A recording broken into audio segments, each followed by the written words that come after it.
बहुत ज़्यादा अच्छा। मैं जब स्ट्रैटेजी बनाई थी तो सुबह सुबह बनाई थी, तब तो गिफ्ट निफ्टी करीब करीब 60-70 पॉइंट नीचे था। बाय एट ओपन और ऐड ऑन डिप्स। आज मैं एक सिंपल स्ट्रैटेजी लेके चल रहा हूँ, कोई मतलब इधर उधर का वो नहीं। अच्छा, कल भी मैंने एक चीज़ बोली थी, कल की सेल बिल्कुल मत करिएगा। कल मैंने सिर्फ बाय वाला ट्रेड लिया था, सेल का ट्रेड था ही नहीं कल। तो आज भी खुलते ही खरीदें, डिप पर ऐड करें। पहला बाय जोन है 22,925 से 22,975 का, ठीक है। जिस जोन में लग रहा है गिफ्ट निफ्टी अगर सही है तो वहीं शुरुआत होगी। और ऐड जोन है आपका 22,750 से 22,850 का।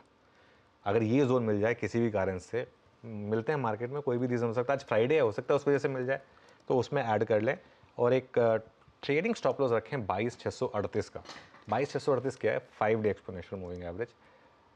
अब प्रॉब्लम क्या है, अब ये वाली जो मार्केट है ना, अब ये चेजिंग वाली मार्केट है। अब इसको चेज करना है आपको। कुछ मार्केट्स होते हैं जिसमें आपको चेज नहीं करना होता। अब ये मार्केट जो है, इसको आप चेज करिए और शॉर्टिंग के बारे में बिल्कुल मत सोचिए। हर डिप को बाय करिए। और अभी भी मार्केट में बहुत स्कोप है शॉर्ट कवरिंग का।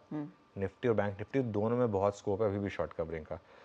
तो इसके लिए मेरा मानना ये है कि आज आप ये इन लेवल्स पर फोकस करिए और डरिए मत। मेन चीज़ ये है, क्योंकि एक चीज़ समझने की कोशिश करिए, कल की मार्केट ने आपको क्या बताया। कल की जो हमारी रैली है उसने आपको ये बताया कि एक मैक्रो ट्रिगर पे ये रैली आई है। इतना बड़ा आरबीआई का डिविडेंड, 20 बेसिस पॉइंट आपका फिस्कल डेफिसिट कम हो रहा है। एक पेटिंग मार्केट में अगर आप जाएंगे, बीजेपी की सीटें 310 320 पहुंच रही हैं। अब वो 3 जून को 4 जून को उतनी आएंगी या नहीं आएंगी, वो 4 जून को पता चलेगा। उससे पहले तो मार्केट प्राइसिंग कर लेगा उन चीज़ों को। कल जिस तरीके से स्टॉक्स रैली कर रहे थे, 3-4 दिन से मेरी ये बात हो रही है कि जिस तरीके से पीएलआई स्टॉक्स रैली कर रहे हैं, जिस तरीके से रेलवे स्टॉक्स रैली कर रहे हैं, जिस तरीके से बाकी के सारे स्टॉक्स रैली कर रहे हैं, कुछ कॉर्पोरेट ग्रुप के स्टॉक्स जिस तरीके से रैली कर रहे हैं, ये आपको एक तरीके से हिंट दे रहा है कि मार्केट क्या प्राइसिंग करने की कोशिश कर रहा है।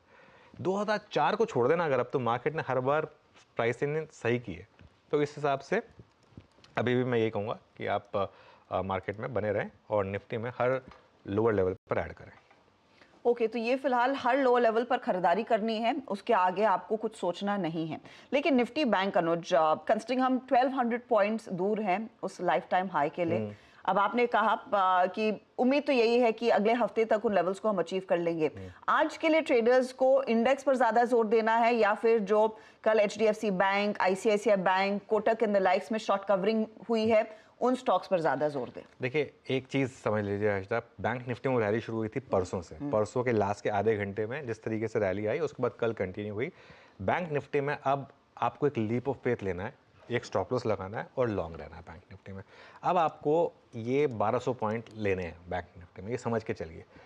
बाय जोन है 48,500 टू 48,700 अगर मिल जाए आपको किसी भी कारण से यहाँ पर।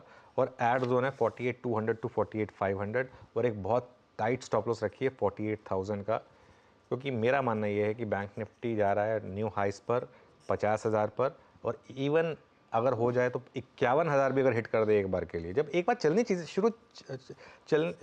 चलनी शुरू होती है ना, वो स्प्रिंग है बेसिकली, स्प्रिंग को आप दबा के रखते हैं, एक बार वो रिलीज होता है तो उसके बाद अब वो कितना ऊपर जाता है ये कह नहीं सकते। ऊपर जाएगा ये पता है, जितना आप उसको दबाएंगे उतना ऊपर जाएगा, लेकिन ये स्प्रिंग वाला मूव है। बैंक निफ्टी में जो कल का मूव था ये स्प्रिंग वाला मूव है। अभी स्प्रिंग कहाँ तक उछलेगा, 50,000 पर रुकेगा, 51,000 पर रुकेगा, ये मैं नहीं कह सकता। मैं जो कह सकता हूँ कि आप बने रहें और अपने स्टॉप लॉस के साथ इस बैंक निफ्टी में 50,000 की तेजी के लिए। ओके, तो 48,200